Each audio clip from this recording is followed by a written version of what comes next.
May lawak na 1.6 hectares ang breeding at dairy farm na ito sa Bacolor, Pampanga.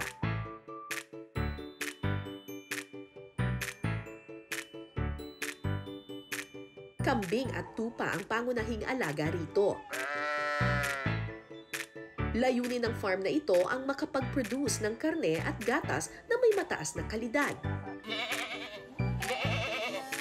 Hello po mga kapuso, andito ako sa isang dairy farm sa Bacolor kung saan nag-aalaga sila ng 500 mga kambing. Oh yes, kasi ang ratio pala ng babae sa lalaking kambing ay 1:25. Kumbaga yung isang lalaki, ang asawa niya, 25.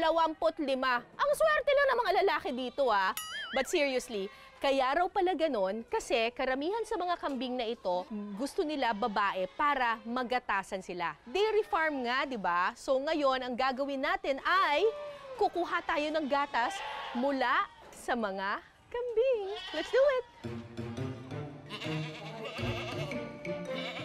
Ito yung mga mommy kambing nila na gagatasan na natin. Hi, Sir Randy. Hello po. Hello po. Kumusta po?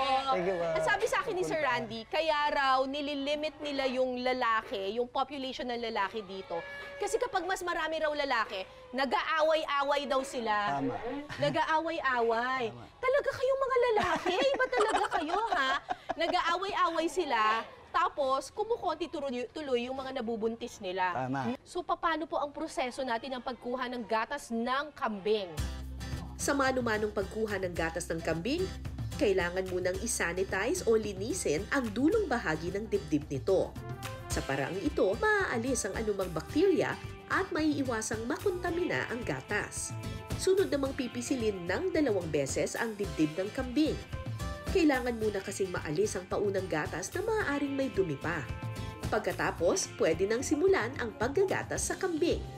Okay. Ay! Sige lang. Ay, Diyos ko, ayaw niya! Nagagalit! Teka lang po. Hello, Mami. Good Mami, girl. okay lang. Yun. Okay. Pampuli. Pampulet. Yun. Paano ko malalaman kapag ubus na? Wala na lumalabas. Pag wala na lumalabas, hindi meron pa. So, halos 1 liter yan kung talaga kakaroon natin kuhanin. Galing ka na. Meron ka ng bagong part-time. Magiging lady farmer ka na. Iniisip nyo siguro parang masakit para sa mga kambing ito. Hindi po. Actually, nakakatulong sa mga kambing kapag ginagatasan sila regularly. Kasi kapag napuno na ng gatas yung kanilang boobs, tapos hindi mo tinanggalan ng gatas, magkakaroon ng mastitis or yung titigas siya, di ba, sir? Tama. Tapos sobrang masakit sa kanila yun, O yan, lumabas na, bongga. Nakaka-relieve ito sa kanila. Exactly. Alam ko yan kasi nanay din ako. Oo nga. Hindi nga lang ako kambing, di ba? Pero nag-breastfeed din ako, nung nanganak ako. Ayan. Napagod ako doon. Doon tayo sa kabila. Okay. Mami, wait lang! Charot, sorry. Ay! Mami, wait lang! Nakakatulong to sa'yo, Mami! Ay, Mami, huwag kang magnipa. Maraming gatas, kailangan ma-relieve.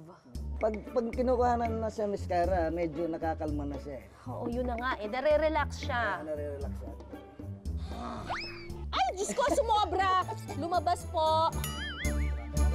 Yes, good job!